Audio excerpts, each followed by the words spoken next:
నేను పిఠాపురం నియోజకవర్గంలో పుట్టలేదని నన్ను అవహేళన చేస్తున్నారు, నన్ను అవమానిస్తున్నారు, నన్ను మీకు దూరం చేస్తున్నారు.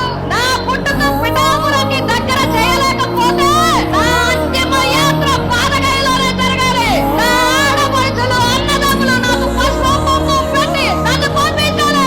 నేను పిఠాపురం నుంచి వెళ్ళిపోతాను, పిఠాపురం నుంచి వెళ్తాను. మీరు నన్ను పిఠాపురం నుంచి పంపించాలి. నన్ను అవమానిస్తున్నారు, నన్ను దూరం చేయాలని చూస్తున్నారు. నేను వెళ్ళను. ఇప్పటి నుంచి ఇంకా పిఠాపురం వదిలిపెట్టను. మిమ్మల్ని చెంగు చాచి అడుగుతున్నా, ఈ ఒక్క అవకాశం నాకు ఇవ్వండి. నా బిడ్డ సాక్షిగా నియోజకవర్గాన్ని అభివృద్ధి చేసి చూపిస్తాను.